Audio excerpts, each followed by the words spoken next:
दस्तूर न्यूज में आपका इस्तकबाल है। देखिएगा आज की ये खबर।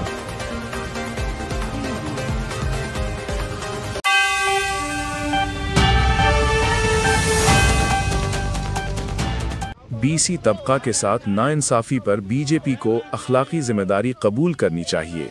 ये बात भारतीय कम्युनिस्ट पार्टी के रियासती कौंसिल रुकन और ऑल इंडिया यूथ फेडरेशन के रियासती सदर डॉक्टर सैयद वलीउल्लाह कादरी ने कही।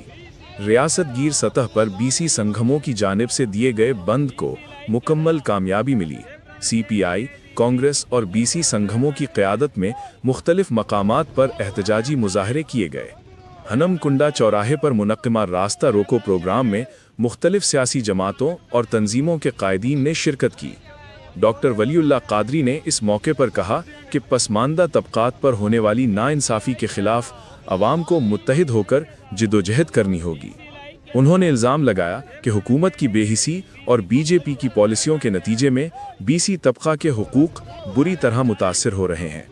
इस एहतजाज में करनाकर, सारंगा, सीपीएम, टीडीपी के कायदीन और बीसी संगठनों के नुमाइंदे भी शरीक थे। डॉक्टर वलीउल्लाह कादरी ने इस मौके पर कहा कि पसमानदा तबकात पर होने वाली नाइंसाफ़ी के खिलाफ अवाम को मुत्तहिद होकर जद्दोजहद करनी होगी।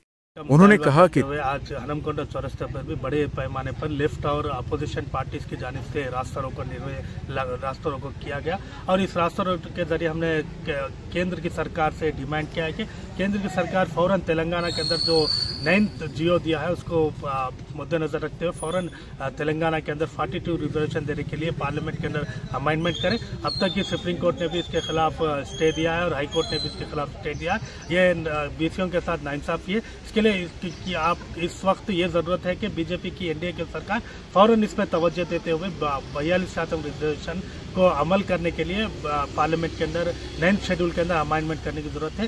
ना करने की सूरत में तमाम बीसी जो तेलंगाना के अंदर है वो बड़े पैमाने पर एहतजाज करेंगे। आने वाले दिनों में ये तो आज का बंद एक झलक था, आने वाले दिनों में और बड़े पैमाने पर एहतजाज करने के लिए तैयारियां की जा रही है। हमें हुकूमत सेंट्रल गवर्नमेंट की पूरी तरह से नाकामी है। बीजेपी की यहाँ के जो MP MLA है उनसे भी मैं गुजारिश कर रहा हूँ कि आप फौरन बीजेपी को रिजाइन करो। 2 सेंट्रल मिनिस्टर रहकर भी।